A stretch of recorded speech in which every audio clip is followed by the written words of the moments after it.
ಆಗ ಮಹಿಷಾಸುರ ಯಾರು ಮಾಡ್ತಾ ಇದ್ರು? ಸುರೇಶ್ ಕುಪೆ ಆದ, ಸುರೇಶ್ ಅಣ್ಣ ಮಾಡ್ತಾ ಇದ್ರು. ಆಗ ಒಳ್ಳೆ ಮೈಸಾಸುರ, ಈಗ ಕೂಡುದಿಲ್ಲ ಪಾಪ. ಹಾಗೆ ಒಳ್ಳೆ ಮೈಸಾಸುರ ಅವರು. ಆಗ ನಾನು ಯಾವಾಗಲೂ ನೋಡ್ತಿದ್ದೆ.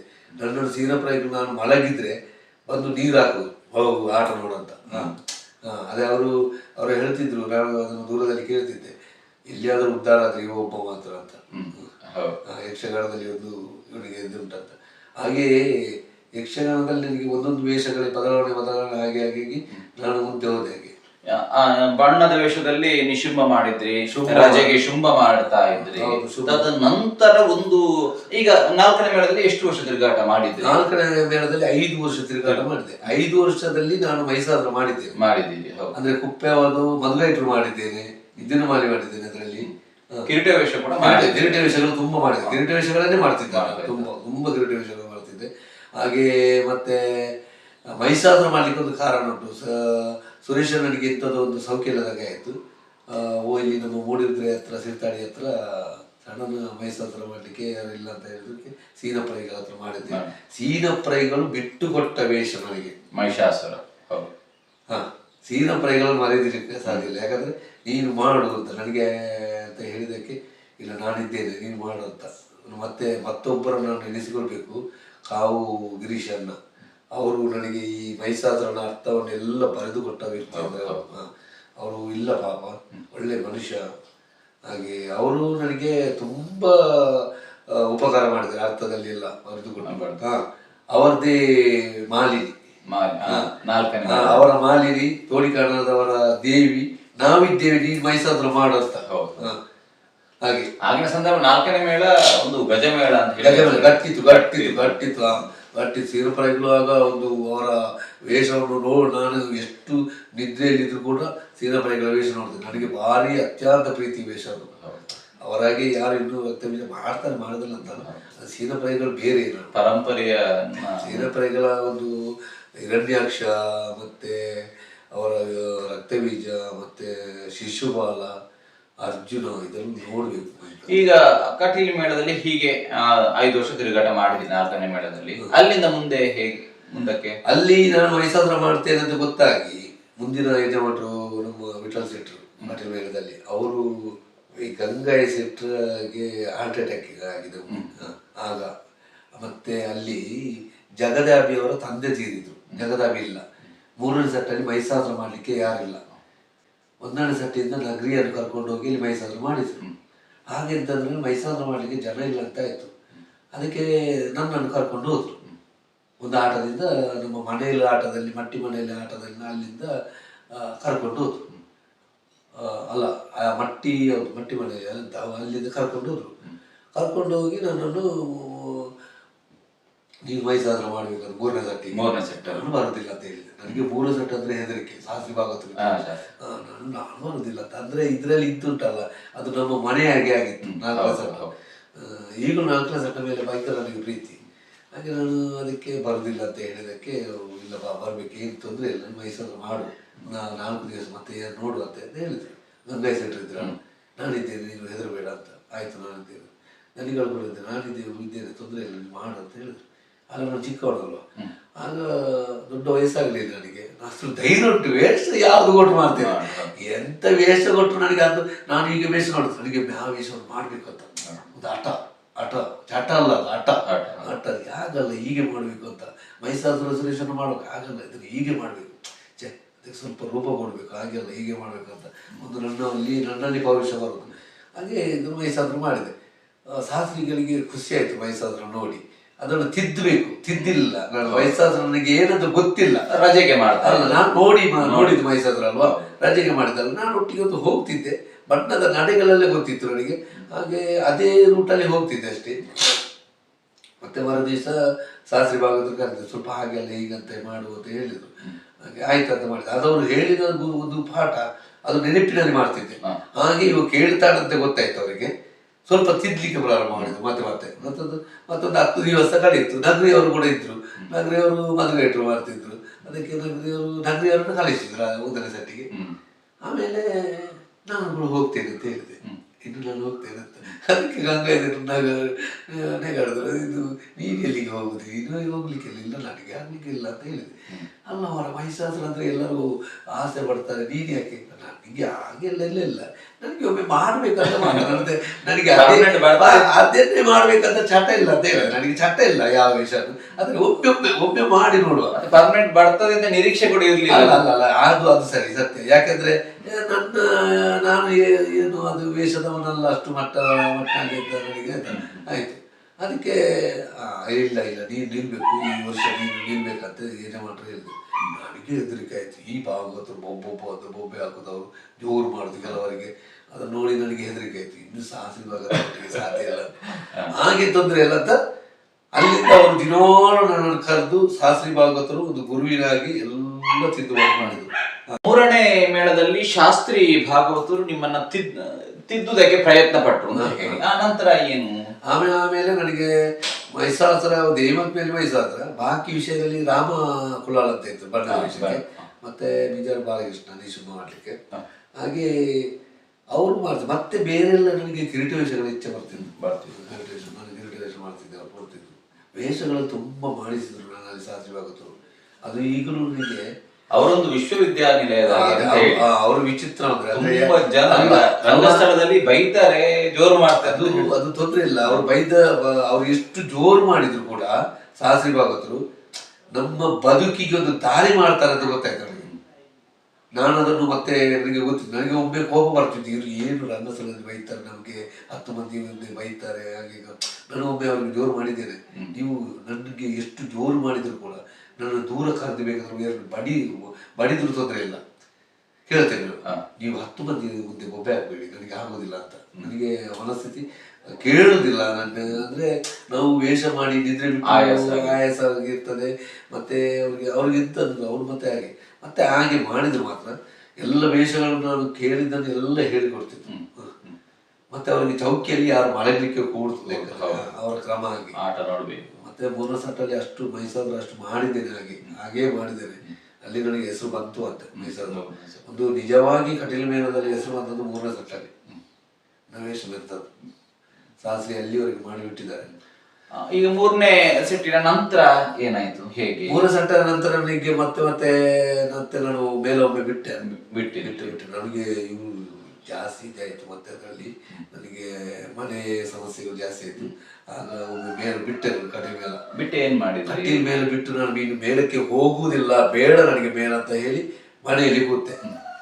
ಆಗ ಸುಂಕದ ಕಟ್ಟೆ ಮೇಳದವರು ನಾನು ಬರ್ಬೇಕಂತ ಒತ್ತಾಯ ಮಾಡಿದ್ರು. ಅವರು ಮೇಳ ಪ್ರಾರಂಭಕ್ಕೆ 3 ದಿವಸದ ಮೊದಲು ಬಂದು ನನ್ನನ್ನು ಆಟಕ್ಕೆ ಬರ್ಬೇಕಾದ್ರೆ ನಾನು ಬರೋದಿಲ್ಲ, ಆಟಕ್ಕೆ ಬರ್ದಿಲ್ಲ, ನನಗೆ ಆಟ ಬೇಡ, ನನಗೆ ಸಾಕಾಯ್ತು, ಆಟ ಇನ್ನೂ ಬೇಡ ನನಗೆ. ನನ್ನ ಜೀವನದಲ್ಲಿ ನನಗೆ ಏನೋ ಒಂದು ಆಟದಲ್ಲಿ ನಿಲ್ಲಿಸದೆ ಬಂದಿದೆ, ಬೇಸರ ಆಯ್ತು ತುಂಬ. ದುಡಿದದಕ್ಕೆ ಫಲ ಇಲ್ಲ ಅಂತ ಆಯ್ತು, ಕೇಳುವವರಿಲ್ಲ ನಮ್ಮನ್ನು, ಕಲಾವಿದರನ್ನು ಏನಾದರೂ ಕೇಳುವುದಿಲ್ಲ. ವೇಷದಲ್ಲಿರುವಾಗ 1000 ಮಂದಿ ಅಭಿಮಾನಿಗಳಿರ್ತಾರೆ. ಮತ್ತೆ ಅದು ಸರಿ, ಅವರು ಹೊರಗಿದ್ದವರು ಅಭಿಮಾನಿಗಳೆಲ್ಲ, ಅವರಿಗೆ ಗೊತ್ತಿಲ್ಲ ವಿಷಯ ನಮ್ಮದು. ಆದರೆ ಕೇಳಬೇಕಾದ್ರು ಯಾರು ಕೇಳುವುದಿಲ್ಲ ನಮ್ಮನ್ನು. ನಮಗೆ ಭಾರಿ ಬೇಸರ ಆಯಿತು.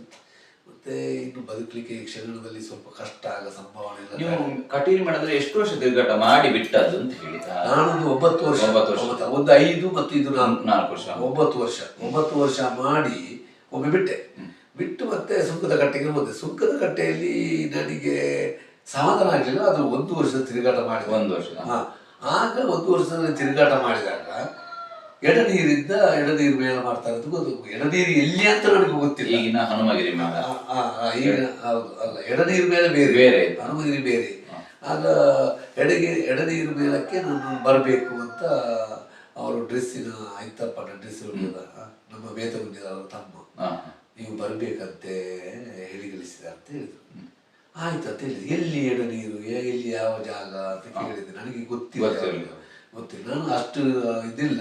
ನನಗೆ ಒಂದು ಆಟಕ್ಕೆ ಹೋಗುವಾದ್ರೆ ಸಾಲ ಬದಿಯಲ್ಲಿ ಕೇಳಿದ್ರು ನಾನು ಎಲ್ಲಿ ಹೋಗ್ಬೇಕಂತ. ಅಂದ್ರೆ ಆಟದ ಒಳಗೆ ಮಾತ್ರ ಇರುದಿಲ್ಲ, ಹೊರ ಪ್ರಪಂಚಕ್ಕೆ ಇರುವುದಿಲ್ಲ. ಹಾಗೆ ಮತ್ತೆ ಕೇಳಿ ನಾನು ಬಿಟ್ಲಾಗೆ ಹೋಗಿ ಮತ್ತೆ ಹೋದೆ. ಹೋಗುವಾಗ ಶ್ರೀಧರ ಭಂಡಾರಿ ಇದ್ರು. ಶ್ರೀಧರ ಭಂಡಾರಿ ಅವರು ನನಗೆ ಕರ್ಕೊಂಡು ಹೋಗಿ ನನ್ನನ್ನು ಮಾತನಾಡಿಸಿ, ಎಲ್ಲ ಸ್ವಾಮಿಗಳಲ್ಲಿ ಮಾತನಾಡಿ, ಸ್ವಾಮಿ ಮತ್ತೆ ಶ್ರಾಮಠರು ಇದ್ರು, ಶ್ರಾಮಠರಲ್ಲಿ ಮಾತನಾಡಿಸಿ ಹಾಗೆ ನನ್ನನ್ನು ಎಡನೀರು ಮೇಳಕ್ಕೆ ಮಾಡಿದ್ರು.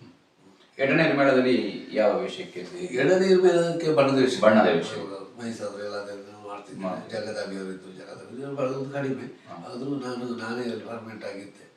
ಅಲ್ಲಿದ್ದು 2 ವರ್ಷ ಮೇಲದಲ್ಲಿ ನಾನಾಗಿ ಬಿಡ್ಲಿಲ್ಲ ಎಳನೀರನ್ನು. ಅದೊಂದು ಬೇರೆ ಕತೆ ಆಯ್ತು. ಹಾಗೆ ಮತ್ತೆ ನಾನು ಹೊಸನಗರ ಮೇಳ ಆಯ್ತು. ಅಲ್ಲಿ ನಮ್ಮನ್ನು ಆಚೆ ಕರ್ಕೊಂಡು ಅಲ್ಲಿ ಡಿವೈಡ್ ಆಯ್ತು. ಹೊಸನಗರ ಈಗಿನ ಹನುಮಗಿರಿ. ಆ ಹೊಸನಗರದಲ್ಲಿ ನನ್ನನ್ನು ಆಚೆ ನಾನು ಏನ್ ಮಾಡ್ಬೇಕಂತ ಕೇಳಿದೆ. ಈಗ ಇದರಲ್ಲಿ ಏನ್ ಮಾಡ್ಬೇಕಂತ ಅದೊಂದು ಬೇರೆ ವಿಷಯ, ನಮಗೆ ಆಗುತ್ತಿಲ್ಲ. ಹೊಸನಗರದಲ್ಲಿ ಎಷ್ಟು ವರ್ಷ? ಹೊಸನಗರದ 5 ವರ್ಷ. 5 ವರ್ಷ. ಅಲ್ಲಿ ಮಹಿಷಾಸುರನೆ ಮಾಡ್ತಾ ಇದ್ರ? ಇಲ್ಲ, ಅಲ್ಲಿ ಶೆಟ್ಟಿಗಾರ. ಸಿದ್ಧಗಟ್ಟೆ ಶೆಟ್ಟಿಗಾರ ಇರುವಾಗ ನಾವಲ್ಲ, ನಾನು ಶುಭ. ಹಾಗೆ ಮತ್ತೆ ಶೆಟ್ಟಿಗಾರ ರಾಜ್ಯಕ್ಕೆಲ್ಲ ಮಾಡ್ತಿದ್ದೆ ಹಾಗೆ ಅವರ ವೇಷಗಳನ್ನೇ ಮಾಡ್ತಿದ್ದೆ.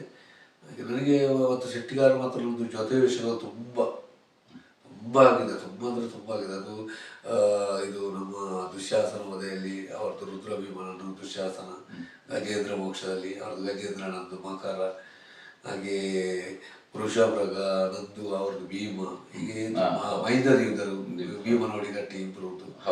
ಹಾಗೆ ಮತ್ತೆ ಹೆಣ್ಣು ನಂದು ಅವ್ರದ್ದು ಗಂಡು ಬಣ್ಣ, ಅವ್ರದ್ದು ಹೆಣ್ಣು ಬಣ್ಣ, ಅವತ್ತು ಗಂಡು ಬಣ್ಣ, ಹೀಗೆಲ್ಲ ತುಂಬಾ ಜೊತೆ ವೇಷಗಳು ತುಂಬಾ.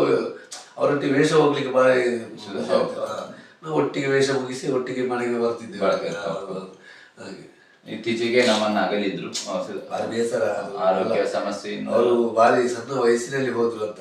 ಕೆಲವು ಶಿಷ್ಯರಿದ್ದಾರೆ, ತುಂಬಾ ಜನ ಶಿಷ್ಯರಿದ್ದಾರೆ. ಆದ್ರೆ ಎಂತ ಮಾಡೋದು, ಯಾರಿದ್ರು ದೇವರು ಕೊಂಡು ಹೋಗುವಾಗ. ಹೌದು. ಈಗ ನೀವು ಹೊಸನಗರ ಮೇಳದಲ್ಲಿ 5-6 ವರ್ಷ ತಿರುಗಾಟ ಮಾಡಿದ್ರಿ. ಅಲ್ಲಿಂದ ಮತ್ತೆ ಬಿಟ್ಟು ಪುನಃ ಕಟೀಲಿಗೆ. ಹೊಸನಗರ ಬಿಟ್ಟೆ ನಾನು. ಇದು ಮೇಲಕ್ಕೆ ಹೋಗುದಿಲ್ಲ ಅಂತ ಮತ್ತೊಂದು ತೀರ್ಮಾನ ಮಾಡಿದಲ್ಲಿ ನನಗೆ ಸ್ವಲ್ಪ ಅಲ್ಲಿ ಬೇಸರ ಆಯ್ತು. ಒಂದು ವಿಷಯದಲ್ಲಿ ನನ್ನನ್ನು ಬೇಸರ ಮಾಡಿದ್ರು ಅವರು ಯಜಮಾನರಲ್ಲ. ಯಜಮಾನರನ್ನು ಯಾವತ್ತೂ ನಾನು ದೂರುದಿಲ್ಲ. ಯಜಮಾನರು ಒಳ್ಳೆಯವರು, ನಾನು ಈಗಲೂ ಕರೀತಾರೆ. ಈಗಲೂ ನಾನು ಅವರ 1 ವರ್ಷದ ಅಲ್ಲಿ ಸಂಪಾದಿಗೆ ಹೋಗ್ತೇನೆ ನಾನು. ನನಗೆ ಮೇಳದಲ್ಲಿ ಸ್ವಲ್ಪ ಕಲಾವಿದರು ನನ್ನನ್ನು ಸ್ವಲ್ಪ ಕಿರಿಕಿ ಮಾಡಲಿಕ್ಕೆ ಪ್ರಾರಂಭ ಮಾಡಿದರು. ಅದು ನನಗೆ ಆಗುವುದಿಲ್ಲ. ನಾನು ಒಂದು ಮಾತನಾಡ್ತೇನೆ, ಇಲ್ಲದ್ರೆ ಮೌನದಲ್ಲಿ ನಾನು ಬಂದು ಬಿಡ್ತೇನೆ ಅಷ್ಟೇ. ಮಾತನಾಡೋದಂದ್ರೆ ನಾನು ಅದರಲ್ಲಿ ಕಳಕಳಿ ಅಲ್ಲ. ಮತ್ತೆ ಹಿಂದೆ ಮುಂದೆ ನೋಡಿದ್ರೆ ಎಷ್ಟು ದೊಡ್ಡ ಕಲಾವಿದನಾಗಲಿ ಯಾವ ಭಾಗವತನಾಗಲಿ ಏನೇ ಆಗಲಿ ನಾನು ಯಾರಿಗೂ ಬಿಡುವುದಿಲ್ಲ. ನನ್ನದಂದ್ರೆ ಒಂದೇ ದಾರಿ. ನಾನು ತಪ್ಪಂತ ಹೇಳುದು, ಸರಿ ಅಂತ. ನಾನು ಸುಮ್ಮನೆ ಒಬ್ಬನ ಮೇಲೆ ಬೀಳುದಿಲ್ಲ. ನನಗೆ ನೋವಾದ್ರೆ ಮಾತ್ರ. ಮತ್ತೆ ನೋವಾದ್ರೆ ನನಗೆ ಮಾಡಿದ್ರು ಹಾಗೆ ಕೆಲವು ವೇಷಗಳಲ್ಲಿ ಉಪದ್ರ ಮಾಡಿದ್ರು. ಹಾಗೆ ಅಲ್ಲ ಅಶೋಕ್ ಭಟ್ರವರ ಮನೆಗೆ ಬಿಟ್ಟು ನಾನು ಸೀದಾ ನಾನು ಕಡೆಗೆ ಹೇಳಿದೆ ಅವ್ರ ಹತ್ರ, ಇನ್ನು ನಾನು ಮೇಲಕ್ಕೆ ಬರುವುದಿಲ್ಲ ಅಂತ. ಯಾಕೆಂತ ಕೇಳಿದ್ರು. ಯಾಕೆಂತ ಕೇಳಬೇಡಿ, ಯಾಕೆಂತ ಕೇಳಿದ್ರೆ ನಿಮ್ಗೆ ಉತ್ತರ ಕೊಡ್ಲಿಕ್ಕೆ ಆಗುದಿಲ್ಲ ಅಂತ ಹೇಳಿದೆ. ಆಯ್ತು. ಮತ್ತೆ ಯಜಮಾನರು ನಾನು ಕರೆದು ಮಾತಾಡಿದ್ರು. ಅವ್ರಿಗೆ ಬೇಸರ ಆಯ್ತು. ಬನ್ನಿ ನೀವು ಮೇಲಕ್ಕೆ, ನಾನು ಕರೆದಾಗ ಬನ್ನಿ ಅಂತ ಹೇಳಿದ್ರು. ಆಯ್ತು ಅಂತ ಹೇಳಿದೆ. ಈಗ ಪ್ರಸ್ತುತ ಈಗ ಪ್ರತಿ ವರ್ಷವೂ ಸಂಪಾಜೆಯಲ್ಲಿ ನಿಮ್ಮ ವೇಷ ಉಂಟು ಅಂತ ಹೇಳಿ. ಸಂಪಾಜೆ ಮಹಿಷಾಸುರ ಕಾಂಪಿಟೇಷನ್. ಹೌದು. ನಾನು ಒಮ್ಮೆ ಆಮೇಲೆ ನಾನು ಪುನಃ ಕಟೀಲಿಗೆ ಬಂದೆ. ಕಟೀಲಲ್ಲಿ ಬಂದೆ. ಮತ್ತೆ ಇಲ್ಲಿ ತಾಯಿ ಎಲ್ಲ ತೀರಿದ್ರು. ಹಾಗೆ ನಾನು ಮೇಲೆ ಬಿಟ್ಟೆ ಒಮ್ಮೆ. ನಾನು ಇನ್ನು ಆಟಕ್ಕೆ ಹೋಗ್ಲಿಕ್ಕೆ ಆಗೋದಿಲ್ಲ ಅಂತ. ಆಮೇಲೆ ಕಟೀಲ್ ಮೇಲಕ್ಕೆ ಪುನಃ ನನ್ನ ಕರೆದದ್ದು ನಮ್ಮನ್ನು ಇವರು ಮಂಗಳೂರಿನ ಜಗದೀಶ್ ಅವ್ರು ಕರ್ಕೊಂಡದ್ದು. ನಾನು ಬರುದಿಲ್ಲ ಅಂತ ಬೇಡ ಅಂತ ಹೇಳಿ, ಇಲ್ಲ ನೀವು ಬನ್ನಿ ಅಂತ. ಇಲ್ಲ ಬೇಡ, ಅಲ್ಲಿ ಕಲಾವಿದರಿಗೆ ಉಪದ್ರ ಆಗ್ತದೆ, ನಾನು ಬಂದರೆ ಇದ್ದ ಕಲಾವಿದರಿಗೆ ಉಪದ್ರ ಆಗ್ತದೆ, ನಾನು ಬಂದರೆ ಉಪದ್ರ ಆಗ್ತದೆ. ಇಲ್ಲ ನೀವು ನಿಮ್ಮದೆಲ್ಲ ಮಾಡೋದು, ನಾನು ಹಾಗೆ ಬೇಡ ಅಂತ ಹೇಳಿದೆ. ಹೋದೆ ಮೇಳದಲ್ಲಿ. ಮತ್ತೆ ನನ್ನ ತಾಯಿ ಎಲ್ಲ ತೀರಿದ್ರು. ನನಗೆ ಇಲ್ಲಿ ಮನೆಯ ಸಮಸ್ಯೆಗಳು, ನನ್ನ ಹೆಂಡತಿಗೆ ಸ್ವಲ್ಪ ಇದು ಸಮಸ್ಯೆ ಆಯಿತು. ಹಾಗೆ ನಾನು ಇನ್ನು ಹೋಗುದಿಲ್ಲ ಅಂತ ಮನೆಯಲ್ಲಿ ಕೂತಾಗ ಗೆಜ್ಜೆಗಿರಿ ಮೇಳದವರು ಬಂತು. ಗೆಜ್ಜೆಗಿರಿ ಮೇಳ. ಒಮ್ಮೆ ಕಟೀಲು ಮೇಳವನ್ನ ಬಿಟ್ಟು ಹನುಮಗಿರಿ, ಹೊಸನಗರ, ಎಡನೀರು ಹೀಗೆ ಮೇಳಕ್ಕೆ ಹೋಗ್ತೀರಿ. ಪುನಃ ಕಟೀಲಿಗೆ ಬರ್ತೀರಿ. ಪುನಃ ಕಟೀಲಿನಲ್ಲಿ ಎಷ್ಟು ವರ್ಷ ಇದ್ದು ಮತ್ತೆ ಬಿಟ್ಟು? ಕಟೀಲಲ್ಲಿ ನನಗೆ 4ನೇ ಮೇಳದಲ್ಲಿ ನಾವು ಜೊತೆಯಾಗಿ ಇದ್ದದ್ದು. ನನಗೆ ಕಟೀಲಲ್ಲಿ ಎಷ್ಟು ವರ್ಷ ಇದ್ದೇನೆ ಅಂತ ನನಗೆ ಲೆಕ್ಕಾಚಾರ. ಪುನಃ ನಾವು ಕೂಡ ಒಂದು ನನಗೆ ಗೊತ್ತಿದ್ದ ಪ್ರಕಾರ 6-7 ವರ್ಷ ಒಟ್ಟಿಗೆ ಮತ್ತೆ ನಾನು 2ನೇ ಸಟ್ಟಿಗೆ ಮತ್ತೆ ಪುನಃ ಮೇಳ ಬಿಟ್ಟು 2ನೇ ಮೇಳಕ್ಕೆ ಬಿಡ್ಲಿಲ್ಲ. ಇದನ್ನು ತಿರುಗಿಸಿ 2ನೇ ಮೇಳಕ್ಕೆ ಹಾಕಿದ್ರು. ಅಲ್ಲಿಂದ 2ನೇ ಮೇಳದಲ್ಲಿ 1 ವರ್ಷ ತಿರುಗಾಟ ಮಾಡಿದೆ. ಒಳ್ಳೇದು ತಿರುಗಾಟ ನನಗೆ ಭಾಗವತರು ವೈಭವ ಭಾಗವತರ ಪ್ರಸಾದ ಒಳ್ಳೇದಿದ್ರು ಎಲ್ಲ ಭಾಗವತರು ಎಲ್ಲ ಒಳ್ಳೆ ಸಟ್ಟ ಅದು ನನಗೆ ಭಾರಿ ಸಂತೋಷ ಕೊಟ್ಟದ್ದು ಸಟ್ಟ ಅದು. ಹಾಗೆ ಒಳ್ಳೆ ವೇಷ ಮಾಡಿದ್ರೆ ಖುಷಿಯಾಗಿದೆ ನನಗೆ. ಅಲ್ಲಿಂದ ಕಾರಣಾಂತರಗಳಿಂದ ಮೇಳ ಬಿಟ್ಟು ನೀವು ಮನೆಯಲ್ಲಿ ಹೌದು, ಮನೆ ತುಂಬಾ ಸಮಸ್ಯೆಗಳಾಯ್ತು. ಮತ್ತೆ ನಾನು ಬರುವುದಿಲ್ಲ ಮೇಳಕ್ಕೆ, ಹೋದ್ರೆ ನನಗೆ ಸಾಧ್ಯವಿಲ್ಲ ಅಂತ ನಾನು ಮನೆಯಲ್ಲಿ ಕೂತೆ. ಮನೆಯಲ್ಲಿ ಕೂತಾಗ ಗೆಜ್ಜೆಗಿರಿ ಮೇಳ ಮಾಡಿದ್ರು ಅವರು. ಮತ್ತೆ ಆ ಮೇಳ ಬಿಟ್ಟು ನಾನು ಮನೆಯಲ್ಲಿ ಇನ್ನು ಯಕ್ಷಗಾನ ನನಗೆ ಸಾಕಾಯಿತು ಅಂತ ನಾನು ಮನೆಯಲ್ಲಿ ಕೂತೆ. ಸುಂಕದಕಟ್ಟೆಯಲ್ಲಿ ನನ್ನ ಗೆಜ್ಜೆಗಿರಿಯಲ್ಲಿ ಇರುವಾಗಲೇ ಸುಂಕದಕಟ್ಟೆಗೆ ಒಂದೊಂದು ವೇಷಕ್ಕೆ ನಾನು ಕರಿತಿದ್ರು, ಮೈಸೂರು ಅದಕ್ಕೆ ಇದಕ್ಕೆ ಕರಿತಿದ್ರು. ಹೋಗ್ತಿದ್ದೆ. ನನಗೆ ಸಮಯ, ನನಗೆ ಮನಸ್ಸಿದ್ರೆ ಮಾತ್ರ ಹೋಗುದು, ಇಲ್ಲದೆ ಹೋಗುದಿಲ್ಲ ನಾನು. ಈಗ ಮೊದಲನಾಗಿ ಆಟಕ್ಕೇ ಹೋಗಿ ನನಗೆ ಬದುಕಬೇಕಂತ ಇಲ್ಲ. ಹಾಗೆ ನಾನು ಮನೆಯಲ್ಲಿ ಅದಕ್ಕೆ ಆಟದ ಹಣವನ್ನೆಲ್ಲ ತಂದು ಈ ತೋಟಕ್ಕೆ ಆಗಿದೆ. ನಾನು ಎಂತಂದ್ರೆ ನನ್ನದಾದಂತ ನನಗೆ ಬದುಕಿಗೆ ಮೊದಲು ನಾನು ಯೋಚನೆ ಮಾಡುವ, ಮತ್ತೊಬ್ಬರದ್ದು ಬೇಡ ನನಗೆ. ನಾನು ದುಡಿದದ್ರಲ್ಲಿ ನಾನು ತೆಗಿಬೇಕು ಅದನ್ನಂತ. ಹಾಗೆ ಎಲ್ಲ ತಂದು ತೋಟಕ್ಕೆ ನಾನು ಸ್ವಲ್ಪ ನನ್ನ ಬದುಕಿಗೆ ಮುಂದಕ್ಕೆ ನಾನು ಸ್ವಲ್ಪ ಯೋಚನೆ ಮಾಡಿದೆ. ನಾನು ಕೆಲವು ಕಲಾವಿದರು ಸತ್ಯ ನಿಜವಾಗಿ ಹೇಳ್ತೇನೆ, ಕಲಾವಿದರಿಗೆ ಎಲ್ಲರೂ ಯೋಚನೆ ಮಾಡಬೇಕೆಂದ್ರೆ ಅವರ ಹಿಂದಿನ ದಾರಿಯನ್ನು ಸ್ವಲ್ಪ ಯೋಚನೆ ಮಾಡಬೇಕು. ಇದು ಯಾಕೆಂದ್ರೆ ಕಲಾವಿದರಿಗೆ ಮತ್ತೆ ಯಾರು ಕೊಡುವುದಿಲ್ಲ, ಒಂದು ಬೇಸರ. ಮತ್ತೆ ಕಲಾವಿದರ ಹಿಂದೆ ಮುಂದೆ ಬಂದು ನಿಂತು ನಿನ್ನನ್ನು ಉಳಿಸ್ತೇನಂತ ಹೇಳುವವರು ಯಾರಿಲ್ಲ. ಅದಕ್ಕೆ ಏನು ಮಾಡ್ಬೇಕಂದ್ರೆ ನಾವು ದುಡಿಯುವಾಗ ನಾವು ಅದರ ಅರ್ಧ ಪಾಲನ್ನು ನಾವು ಏನಾದರೂ ಒಂದು ವ್ಯವಸ್ಥೆ ಮಾಡಿಕೊಳ್ಬೇಕು. ಈಗಿನ ಕಾಲದಲ್ಲಿ ನಮ್ಮ ಮಕ್ಕಳು ಕೂಡ ನಮ್ಮನ್ನು ನೋಡುವುದಿಲ್ಲ ಅಂತ ಉಂಟು. ನಾನು ತುಂಬಾ ಈಗ ಮೊನ್ನೆ ಒಬ್ರು ಕಲಾವಿದರ ವಿಷಯ ಕೇಳಿದ್ರೆ ನನಗೆ ಭಾರಿ ಬೇಸರ ಆಯ್ತು. ದೊಡ್ಡ ಕಲಾವಿದರು, ಯಾರ ಹೆಸರು ಹೇಳಿಲ್ಲ, ದೊಡ್ಡ ಕಲಾವಿದರು, ಅವರ ಪರಿಸ್ಥಿತಿ ಭಯಂಕರ ಬೇಸರ, ಅಧೋಗತಿಯಲ್ಲಿ. ಹಾಗೆ ನನಗೆ ಭಾರಿ ಬೇಸರ. ಯಾಕಂದ್ರೆ ಆ ಮನುಷ್ಯ ಎಷ್ಟು ವರ್ಷ ಕಲಾವಿದನಾಗಿ ದುಡಿದ್ದಾರೆ, ಅವರು ಎಷ್ಟು ಸಂಪಾದನೆ ಮಾಡಿ ಇಟ್ಟಿದ್ದಾರೆ. ಆ ಸಂಪಾದನೆ ಎಲ್ಲ ಮಕ್ಕಳೇ ತಿಂದದ್ದು. ಆದ್ರೆ ನೋಡ್ಲಿಕ್ಕೆ ಆ ಮಕ್ಕಳು ಬರುವುದಿಲ್ಲ. ಅದಕ್ಕೆ ಏನಂದ್ರೆ ನಾವು ನಮ್ಮದನ್ನು ಮಾಡಿಕೊಳ್ಬೇಕು. ಎಲ್ಲ ಕಲಾವಿದರು, ನಾನು ಹೇಳುವಷ್ಟು ದೊಡ್ಡವನಲ್ಲ, ಆದ್ರೆ ಎಲ್ಲ ಕಲಾವಿದರು ಅಂತಲ್ಲ, ಎಲ್ಲರಿಗೂ ಇದೊಂದು ಪಾಠ. ನಮ್ಮ ಬದುಕಿಗೆ ಮಕ್ಕಳಾಗಲಿ ಯಾರಾಗಲಿ ಯಾರನ್ನೂ ನಂಬಿಬೇಡಿ, ನಮ್ಮದಂತ ಒಂದು ಮಾಡಿಕೊಳ್ಳಿ ಅಂತದನ್ನು ಹೇಳಲಿಕ್ಕೆ ಇಷ್ಟಪಡ್ತೇನೆ. ಈಗ ನೀವು ವಾಪಸ್ ಈಗ ಪುನಃ ಸುಂಕದಕಟ್ಟೆ ಮೇಳದಲ್ಲಿ ತಿರುಗಾಟವನ್ನ ಮಾಡ್ತಾ ಇದ್ದೀರಿ.